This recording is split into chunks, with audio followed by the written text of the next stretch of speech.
अविश्वास प्रस्ताव पर हार के बाद सोनिया के घर पर हुई फैमिली मीटिंग। क्या गांधी परिवार में फिर छिड़ेगी जंग? कौन है वो उद्योगपति जिसके इशारे पर टिका कांग्रेस का भविष्य? सोनिया को सता रही बेटे राहुल की चिंता। गांधी परिवार में जिस बात की अफवाहें लंबे वक्त से उड़ रही थी, उस पर अब रॉबर्ट वाड्रा ने विराम लगा दिया है। रॉबर्ट वाड्रा ने साफ साफ कह दिया है कि उनकी पत्नी प्रियंका वाड्रा संसद जाएंगी, जिसके बाद से ये सवाल उठ रहे हैं कि क्या कांग्रेस के अंदर राहुल को कमजोर करने की प्लानिंग इसलिए चल रही थी ताकि प्रियंका को आगे किया जा सके। और आने वाले समय में क्या कांग्रेस का भविष्य एक उद्योगपति के हाथ में होने वाला है और सोनिया गांधी ये सब देखते हुए भी अपने बेटे राहुल की कोई मदद नहीं कर पाएंगी? इन सवालों का जवाब एक एक कर समझने की कोशिश करेंगे, लेकिन उससे पहले रॉबर्ट वाड्रा ने क्या कहा ये सुनिए। पीटीआई को दिए इंटरव्यू में वाड्रा ने कहा, प्रियंका के अंदर सियासत वाले सारे गुण हैं, उन्हें लोकसभा में होना चाहिए। अगर वो वहां पर पहुंचेंगी तो हमें अच्छा लगेगा और उम्मीद है कि कांग्रेस पार्टी उनके लिए शानदार योजना बनाएगी।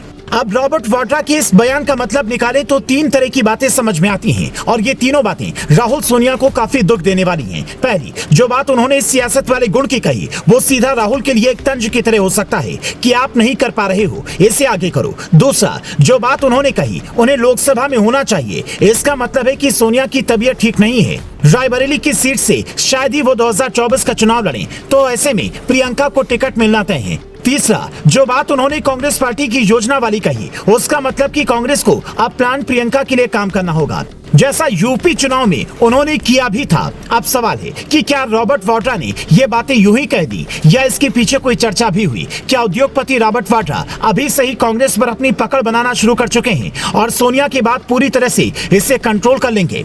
ऐसी खबर है कि लोकसभा में अविश्वास प्रस्ताव पर जिस तरह का रवैया कांग्रेस और विपक्ष दोनों का रहा, मोदी को घेरने के चक्कर में जैसे राहुल और अधीर रंजन चौधरी दोनों घिर गए, इससे सोनिया बेहद नाराज हुई और आवास पर मीटिंग बुलाकर इस बात के लिए फटकार भी लगाई कि मोदी के भाषण के विरोध की मजबूत प्लानिंग क्यों नहीं बनाई गई थी।